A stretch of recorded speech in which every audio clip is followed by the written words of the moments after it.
So racing ultimately leads to the next incarnation and a little more resiliency when they tell you in 1994 that actually you're not going to be a racer and the sponsorships are maybe not there. Of course, I think the death of Ayrton Senna, you have said, led to a lot of that second thoughts, if you will, on the sponsorship side. So now you end up on the trading floor of a bank in Warsaw. More resiliency. You've gone from racing to finance. And what did you learn there? Well, first, let me ask you, Toto, what you had to have missed the track. All of a sudden now you're in your suit and tie on a permanent basis. Yes, it was a less enjoyable experience. I cried my eyes out when I was alone and couldn't believe that suddenly I was sitting in an investment bank as a trainee when everybody else was on racing tracks, driving cars, which I adored. But Ayrton Senna's death shut the opportunities for me for future single-seater racing because my main sponsor decided to pull out.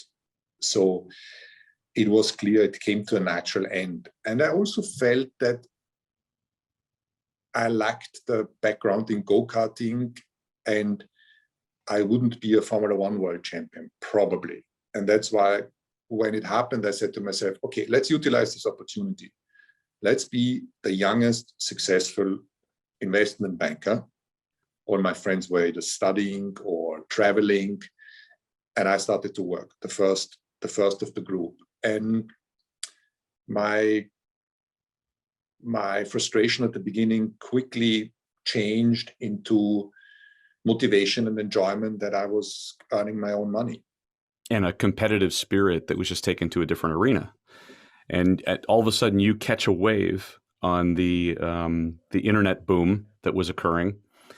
You went to America for a short stint and understood what was happening with companies like AOL and Netscape and business that was in America could be possibly transformed to the European business community.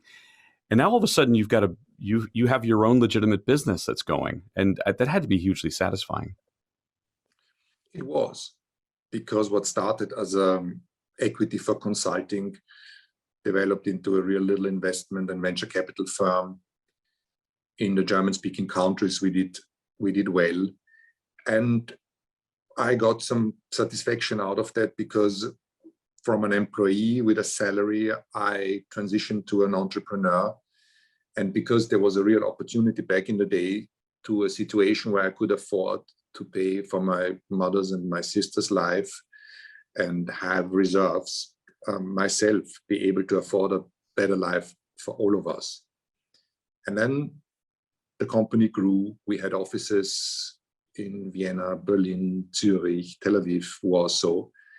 And my ambition that went from motor racing went into venture capital. And I forgot about motor racing for 10 years. Until you didn't, until you came back to it. Yeah, until I didn't. And but that was more like a hobby, and with still the same ambition to be as fast and as competitive as the pros.